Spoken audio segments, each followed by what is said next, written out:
All right, folks, welcome aboard Gimme 5. A very good day following the elections last night, as we talked about throughout the show with Michael Savage, especially about the sanctuary cities, the sheriff who supported that in San Francisco, gone.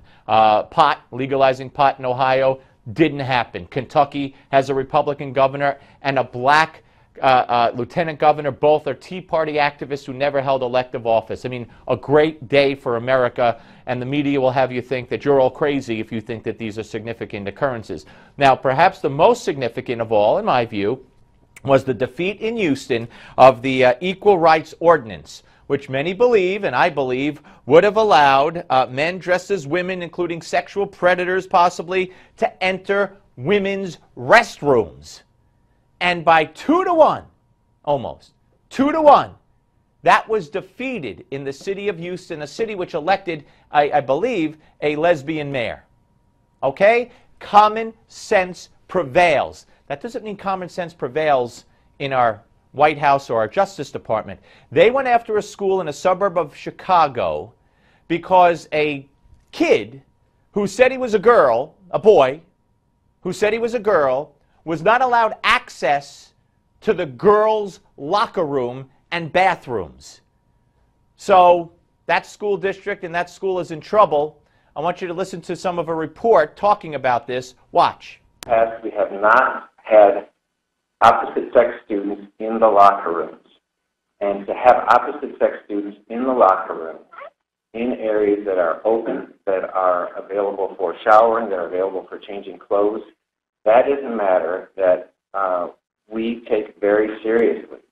And this policy would undo that. That's from WGN News as part of a package, as they say, where the district spokesman explained his position. Okay, now there was a compromise put forth. The compromise was they give this kid his own bathroom, his own locker area. Oh, that's not good enough for the likes of the ACLU. Watch. Transgender people face a number of problems at school, in particular with bullying and harassment, and this just makes things worse for a very vulnerable group of people. Really? It makes things worse? You see, what we're doing here, not only are we sacrificing common sense, not only are we sacrificing the possible safety, maybe not in this case, but the safety of young girls in bathrooms, when you talk about it on a broader scale like the bill in Houston would have done, but you're sacrificing so every other student in that school could feel uncomfortable, could feel sick, could feel upset, and that doesn't matter. As long, in the minds of the ACLU and others, as long as that one child feels okay. Screw everybody else. Doesn't matter. Their feelings don't count. Now, CNN addressed this on their morning show the other day, and let's listen to what they had to say. This is an interesting one, and it won't be the first case. Issues of identity are so important. It's so frustrating to me when people forget to talk to the student, the individual, about their own identity and how they identify, and keep them as part of the process instead of making sort of, you know, we can't do this, we have to protect other people. What about this person's identity? It's so important.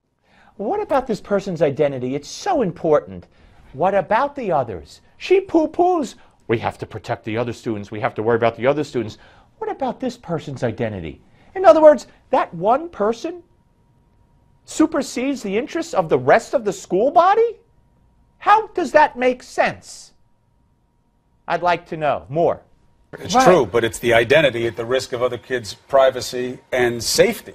So you have parents who say... Why is safety an issue? Well, because you have a boy in the girls' locker room, according to the parents of these other kids, right? And because you'll say you identify as it, hasn't been recognized in the law yet as a dispositive way for someone to lead their life. So you have other parents that the school's got to be concerned about, and they say, wait a minute, you've got a boy in the girls' locker room with my daughter? Right. Well, that's where education needs to be, an awareness. Yeah, all right. Well, for once in a long, long time, I agree with Chris Cuomo. So there you go. Strange things can happen. I want to thank you all for watching, ladies and gentlemen. We'll see you again tomorrow on the Steve Malzberg Show.